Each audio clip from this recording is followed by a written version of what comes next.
Bien, empezamos esta emisión junto con el profesor Michael Flamm. Michael, welcome to Clase Ejecutiva and thank you for coming. My pleasure. El profesor Michael Flamm, del Departamento de Historia de Ohio Wesleyan University, es doctor en Historia Norteamericana en Columbia University y en la misma universidad obtuvo el máster en Historia Norteamericana. Es licenciado en Historia en la Harvard University. Es profesor del Departamento de Historia de su universidad y Michael ha sido becado y premiado por prestigiosas instituciones. Es un académico muy reconocido en el ámbito de su disciplina, que es el análisis de la historia de los Estados Unidos de América, en el cual, en ese ámbito, es también jurado calificado de publicaciones y miembro, entre otros destacados organismos de la Asociación Americana de Historia, justamente. Entre sus numerosas publicaciones se destacan los libros Ley y Orden, Crímenes Callejeros, Disturbios Civiles y la Crisis del Liberalismo en los 60, very good book, y también debates sobre la presidencia de Reagan, del presidente Reagan, entre otros. Sé que está por publicar en el Carol de verano La Revuelta Racial en New York en 1964. Have you published already that book? No, I have not. Okay. Okay, so let me introduce to our public some topics, some tips about the untouchable.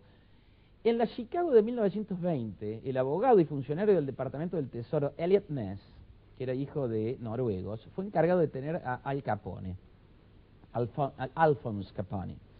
Con la profunda corrupción general que reinaba entonces, y también entre los agentes de policía, Eliot Ness examinó los registros de todos los agentes del Tesoro para formar un equipo confiable, inicialmente 50, más tarde reducido a 15 y finalmente solamente 9 personas. Una tentativa fallida de Capone para sobornar a dichos agentes fue aprovechada por Eliot Ness como publicidad, obteniendo para su equipo el apodo de los Intocables, de Untouchable, los Intocables, por parte de los medios de comunicación que apoyaron entonces esta nueva figura de la gente que no cae en la corrupción. 4 años más tarde, en el 31, en 1931, Eliot Ness, los Intocables y bueno, y la gente del Departamento de Tesoro detuvieron a Alphonse Capone, que fue procesado y encarcelado, desarticulándose hacia una red que hasta allí aparecía invencible. And the question is, how could they do that in the middle of a very corrupted situation? I mean, how could you build something wet floating in the middle of the ocean? Well, Al Capone, as you know and as you explained, was a very bright, ambitious, determined man. He took advantage of an opportunity in the United States that was created by the decision to outlaw alcohol, which we called prohibition. Al Capone built an empire of crime and corruption and violence. At one point, we estimate Al Capone had more than 1,000 gunmen, hired guns at his disposal. But Al Capone built such an empire of violence and corruption that he turned public opinion against him. The political leadership eventually had to act against him. As you mentioned, Eliot Ness was charged, tasked with the responsibility of bringing Capone to justice. In the end, it was not Al Capone. It was the Internal Revenue Service that brought Al Capone to justice for his failure to pay income taxes. I wonder how they could do that,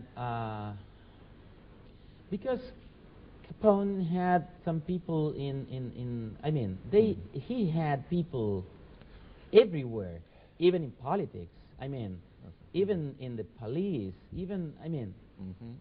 so how it happened? Well, Ricardo, you raise a very interesting question and point. What I would argue is that Capone became too overconfident, too arrogant, too convinced that he ran the city of Chicago. There was a very famous event that took place called the St. Valentine's Days Massacre, in which... In 1929? 27, I believe. 27. Yes. What Capone did was he took some of his gunmen, he had them put on police uniforms, and then enter the garage or the office of a rival gang. They disarmed the members of this rival gang, lined them up against a wall, and then executed them in cold blood. I believe that more than a dozen individuals were killed in this one shooting incident. That incident, for some reason, triggered a public outcry in the United States. For some reason, that mass murder, more than the hundreds of murders that Capone had already orchestrated earlier, that St. Valentine's Day massacre really led to a public demand that the political leadership do something to restore order to Chicago. And that leads to the appointment of Eliot Ness, and that leads to a federal effort to bring Capone to justice. So you're talking about leadership. Because Absolutely. leaders decided to finish with Capone. It is true, yes, it is a matter of leadership. It's also a matter of public opinion crossing a threshold where it will demand action, and the political leadership then responds to that call. Yeah. But media also supported that way. I mean, for example, the name The Untouchable. It was thanks to media, and perhaps some media today are not aware about how they are sometimes helping not to fix things, even if they would like, but you know.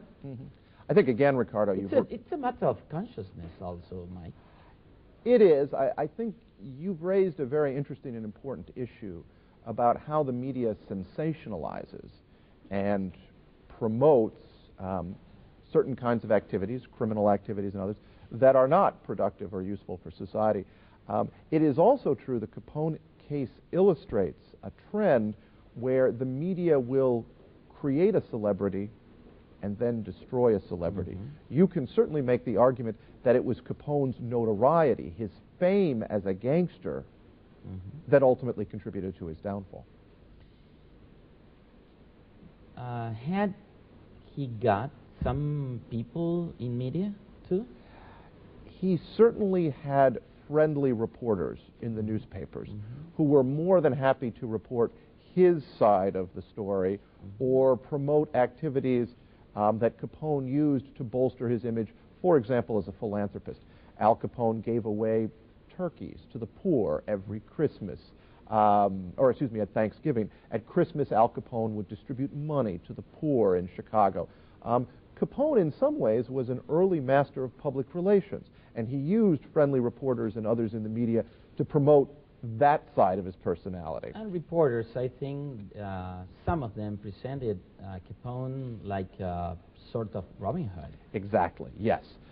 They certainly played up Al Capone's redistribution of wealth without concentrating on the fact that at its peak, Capone's criminal empire was probably generating about $60 million a year in illegal, unreported income. And those were real dollars back in the 1920s. 60 million of that period. Yes. I mean, perhaps, I don't know the amount today, but it's a huge quantity of money. Enormous sum of money. Yes. I understood that there was a decision. I mean, leaders at the top level backed Ness and his people. But without that, I have many doubts about the possibility to get Capone knocked out. I mean, No, and again, I think you're exactly right, Ricardo. It required a federal effort because Capone had managed to corrupt so many city officials, police officials in Chicago that it's doubtful the officials in Chicago alone could have brought him to justice. It really required federal intervention from Washington, D.C. I make a question, but we have to go to a commercial break. Perhaps you can answer me later on. Had Capone owed some people in the top political level, at the top political level? Ya volvemos con más Los Intocables aquí en Clase Ejecutiva.